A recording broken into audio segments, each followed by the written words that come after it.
Mari kita berdoa. Tuhan yang baik, kami bersyukur malam hari ini kami boleh bersama-sama memiliki waktu untuk merenungkan firman Tuhan.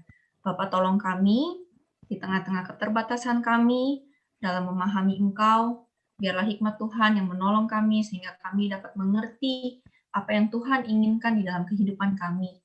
Biarlah firman Tuhan yang kami renungkan bersama pada malam hari ini juga boleh menjadi kekuatan bagi kehidupan kami, bagi iman kami untuk dapat terus berjalan bersama dengan Tuhan. Tuhan tolong kami, hanya di dalam nama Tuhan Yesus Kristus kami siap mendengarkan dan merenungkan firman Tuhan. Amin. Nah, Bapak Ibu, sebelum memulai firman Tuhan, saya mau menyampaikan, Bapak Ibu pasti mengenali artis-artis dari negara Korea. Entah aktornya, entah penyanyinya, pokoknya dalam dunia perfilman, dunia musik, dan berbagai acara Korea lainnya tuh sudah booming. Di mana-mana tuh orang tuh pasti tahu artis Korea. Nah, Bapak Ibu, kebanyakan para artis yang kita lihat, yang kita saksikan, yang kita tonton dimanapun itu, pasti mereka mempunyai agensi. Jadi agensi ini menjadi satu tempat di mana mereka dikelola pekerjaannya, gitu ya. Di mana tempat ini, agensi ini juga dari agensi inilah mereka mendapatkan sponsor dana untuk pekerjaan mereka, untuk mengembangkan talenta yang mereka punya, dan tentu tempat di mana semua schedule, semua waktu pekerjaan mereka itu disusun. Jadi jobnya itu semua yang ngatur itu agensi. Nah, jadi yang digambar yang saya tampilkan ini adalah beberapa contoh agensi-agensi ternama yang ada di Korea. Nah, Bapak Ibu, biasanya ketika artis sudah berada di salah satu agensi, maka salah satu syarat yang harus mereka lakukan adalah mereka tidak boleh terikat lagi dengan agensi lain. Mereka tidak boleh lagi punya kontrak dengan agensi atau pihak lain. Nah, jadi mereka harus fokus dan hanya boleh mengikuti apa yang menjadi aturan dan pekerjaan di dalam agensi yang menaungi mereka, di dalam tempat lembaga yang menaungi mereka. Nah, jadi Bapak Ibu bisa kita katakan antara artis dan agensi ini mereka punya satu perjanjian. Jadi punya satu kontrak gitu yang harus kedua belah pihak sama-sama harus memenuhinya. Nah, Bapak Ibu, di dalam kisah bangsa Israel, kita dapat menemukan terdapat perjanjian yang juga dilakukan oleh Allah terhadap bangsa Israel. Hidup bangsa Israel sebagai umat pilihan bukan berarti mereka bisa hidup foya-foya, mereka bisa hidup bebas, apapun yang mereka mau karena mereka berada di bawah Tuhan, enggak. Sebagai bangsa pilihan Allah, bangsa Israel perlu mengikuti ketetapan dan berbagai peraturan yang Allah berikan kepada mereka. Nah, berbagai peraturan yang Allah berikan kepada bangsa Israel di dalam perjanjiannya ini dilakukan supaya bangsa Israel bisa menjadi bangsa yang kudus dan benar di hadapan Allah. Itu tujuannya. Nah, pada akhirnya, salah satunya adalah ketika Allah memberikan ke-10 hukum Taurat. Nah, jadi ke-10 hukum Taurat ini merupakan salah satu paket aturan yang Allah berikan kepada bangsa Israel supaya mereka dapat hidup kudus dan benar di hadapan Allah. Nah, malam hari ini kita bahas dari hukum yang pertama, yaitu dari Keluaran 20 ayat 3, yang berbunyi demikian, jangan ada padamu Allah lain di hadapanku. Nah, saya mengajak Bapak Ibu sekalian, kita sama-sama baca ini di tempat kita masing-masing. Kita buka suara, kita sama-sama baca ini sekali lagi di tempat masing-masingnya. 1, 2, 3. Jangan ada padamu Allah lain di hadapanku. Nah, Bapak Ibu, mengapa Allah memberikan perintah jangan ada Allah lain di hadapanku? Nah, kenapa perintah ini menjadi hukum yang pertama dan kenapa harus dilakukan oleh bangsa Israel? Nah, yang pertama Bapak Ibu, kita bisa lihat alasannya adalah satu-satunya Allah adalah satu-satunya Allah bagi umat pilihan. Bapak Ibu, di dalam kehidupan bangsa Israel, Allah memperlihatkan kuasa dan kesetiaan Allah terhadap mereka. Jadi kalau kita lihat dari kisah bangsa Israel di mana mereka tertindas di tanah Mesir, mereka menjadi budak bagi bangsa Mesir. Di tengah-tengah kondisi penindasan yang mereka alami, kondisi tertindas yang mereka alami, Allah turun tangan membebaskan, menyelamatkan mereka dan membawa mereka keluar dari tanah Mesir.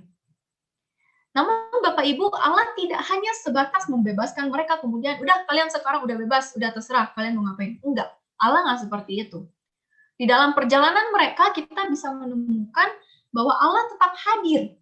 Allah tetap terus menyertai mereka baik di siang, baik di malam, mencukupkan setiap kebutuhan mereka dan menolong mereka ketika ada musuh di sekitar mereka.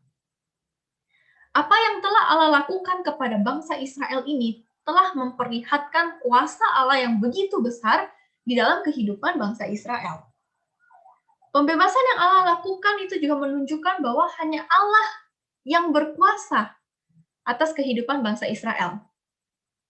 Bahkan Bapak Ibu, kalau kita pikir bangsa Mesir yang hebat di zaman itu, yang semua bangsa lain melihat bangsa Mesir adalah bangsa yang paling maju, yang paling hebat, mereka tidak sanggup mengalahkan kuasa daripada Allah. Toh pada akhirnya mereka kalah dan mereka tetap melepaskan bangsa Israel. Karena adanya kuasa Allah yang begitu lebih besar daripada kuasa bangsa Mesir. Jadi Bapak Ibu, sebenarnya bukan bangsa Israel yang berkuasa atas kehidupan mereka sendiri. Bukan juga dewa-dewa Mesir yang menguasai kehidupan mereka. Tetapi hanya Allah Yahweh yang berkuasa penuh atas kehidupan bangsa Israel. Hanya Allah satu-satunya yang berkuasa penuh atas kehidupan bangsa Israel. Allah yang berkuasa melindungi bangsa Israel dari segala macam bahaya. Allah juga yang sanggup mencukupkan apa yang bangsa Israel butuhkan ketika mereka berada di padang gurun. Karena itulah Bapak Ibu, kuasa Allah yang begitu besar dan nyata ini memperlihatkan bahwa hanya Dia Allah yang benar, satu-satunya Allah yang sanggup menguasai dan menuntun kehidupan bangsa Israel. Itu sebabnya Bapak Ibu, ketika Allah memberikan perintah kepada bangsa Israel, Allah mengawalinya seperti ini. Kalau kita lihat di ayat yang kedua, di ayat yang sebelumnya, Allah mengatakan, "Akulah Tuhan Allahmu yang membawa engkau keluar dari tanah Mesir, dari tempat perbudakan."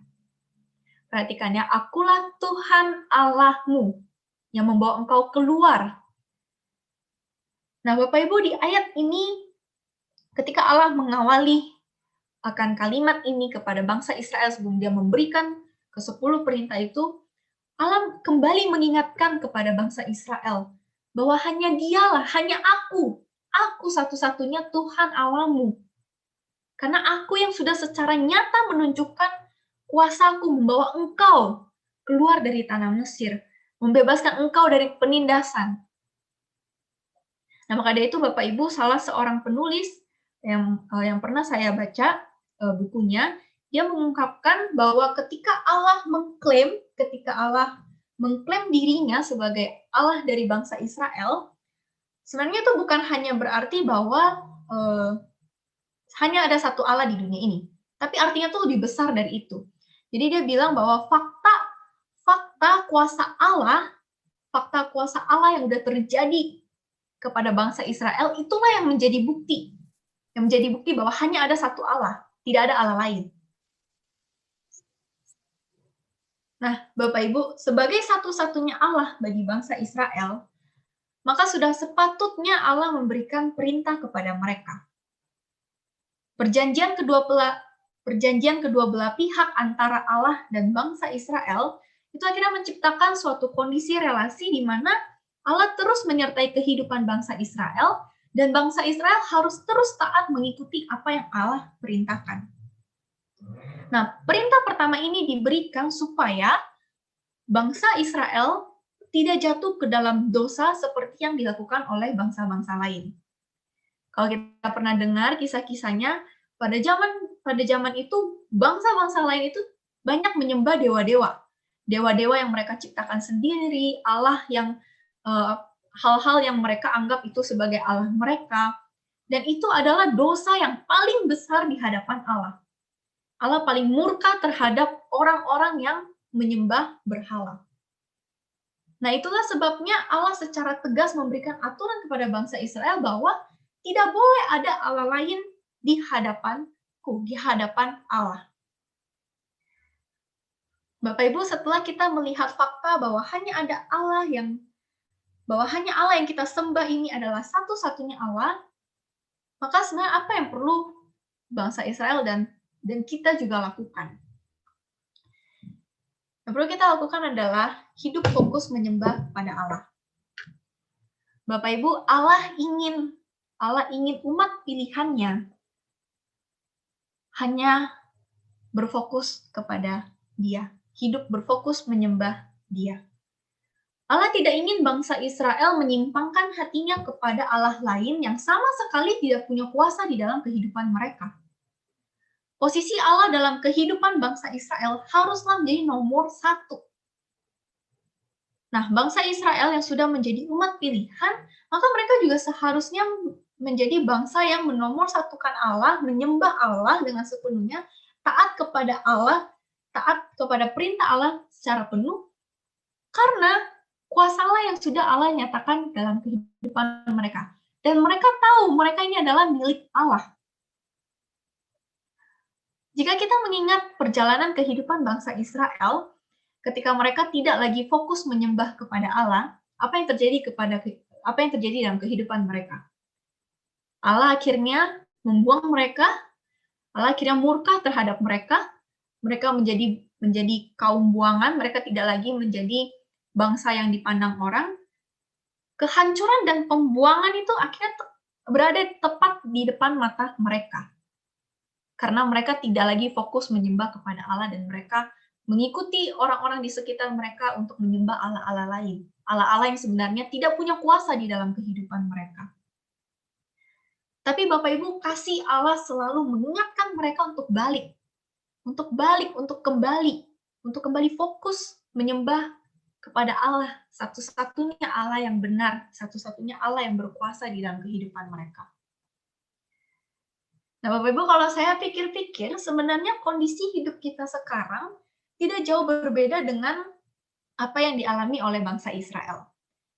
Tentu kalau kita lihat di dalam sudut pandang teknologi, dalam sudut pandang kehidupan, keadaan, kita jauh lebih makmur dan jauh lebih enak dibandingkan bangsa Israel. Tetapi di dalam godaan dunia, kita bisa bilangnya bangsa Israel saat itu juga menghadapi godaan di sekitarnya. Nah, godaan dunia saat ini juga ada di sekitar kita. Bukankah banyak hal di tengah dunia ini yang bisa membuat kita tergoda dan membuat kita tidak lagi memfokuskan hati kita untuk menyembah kepada Allah? Bukankah banyak hal di tengah dunia ini yang dapat menarik kita dengan kuat sampai-sampai kita lupa bahwa hanya ada satu-satunya Allah di mana hati kita harus fokus menyembah kepada Dia? Entah itu pekerjaan kita, entah itu keluarga kita, entah itu rekan kerja kita, entah itu jabatan di dalam pelayanan sekalipun.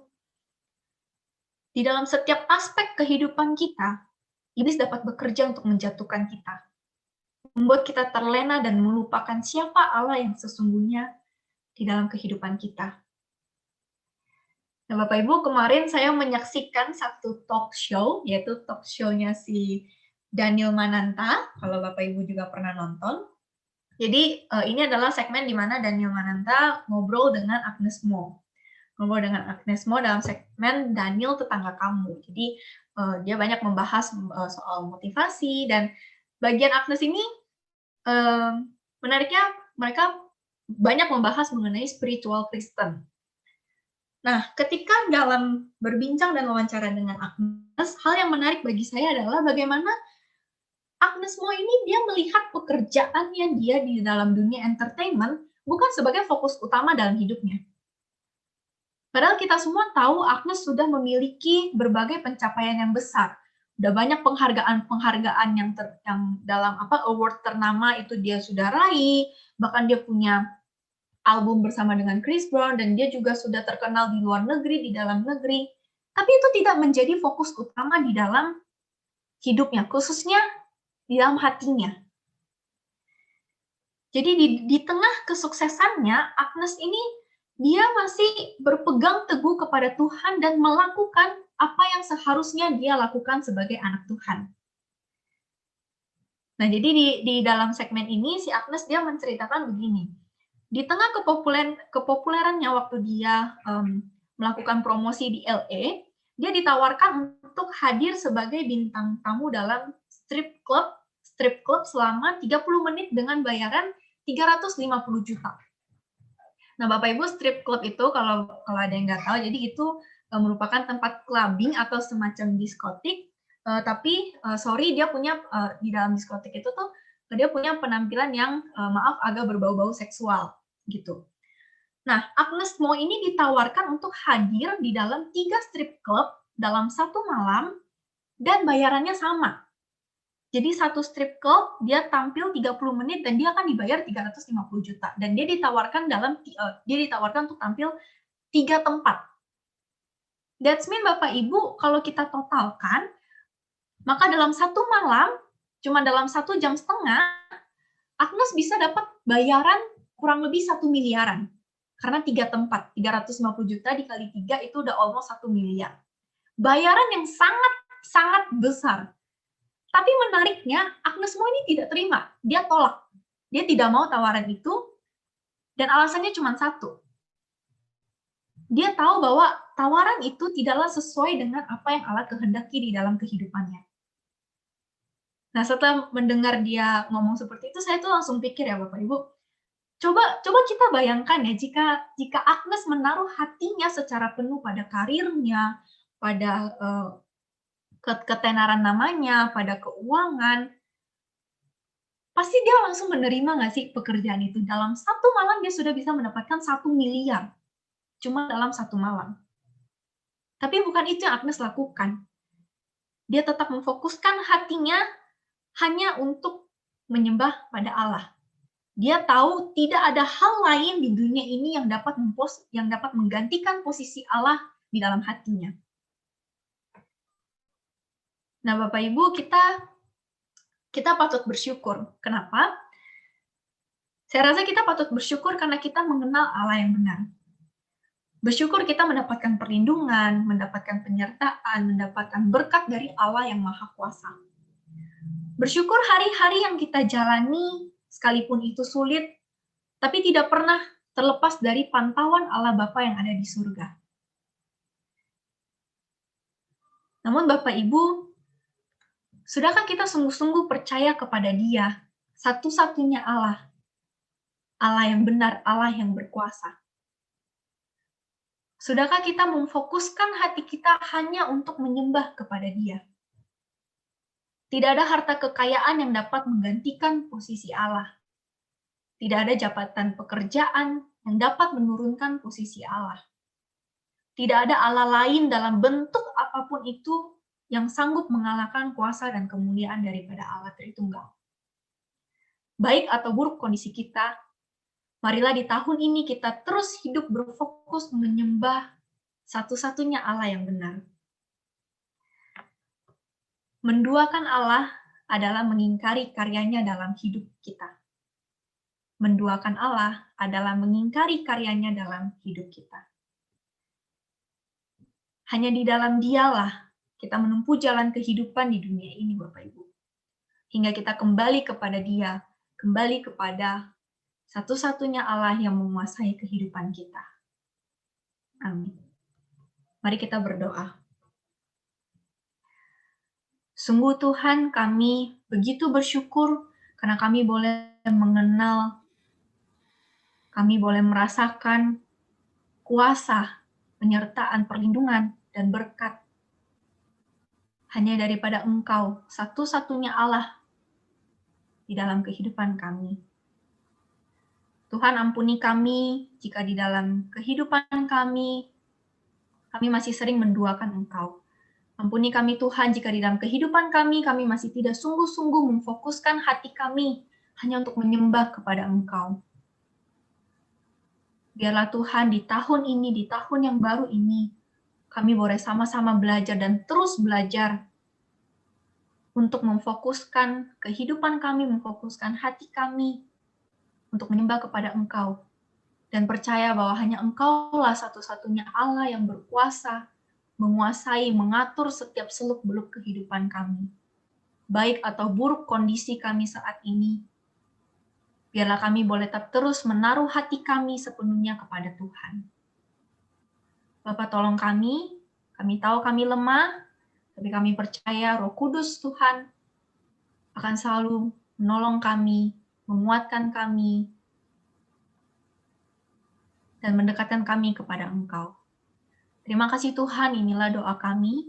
Kami menyerahkan setiap kami ke dalam tangan Tuhan. Kiranya Tuhan yang terus bekerja dan terus berkarya di dalam kehidupan kami. Hanya di dalam nama Tuhan Yesus Kristus, kami berdoa dan memuji Engkau. Amin.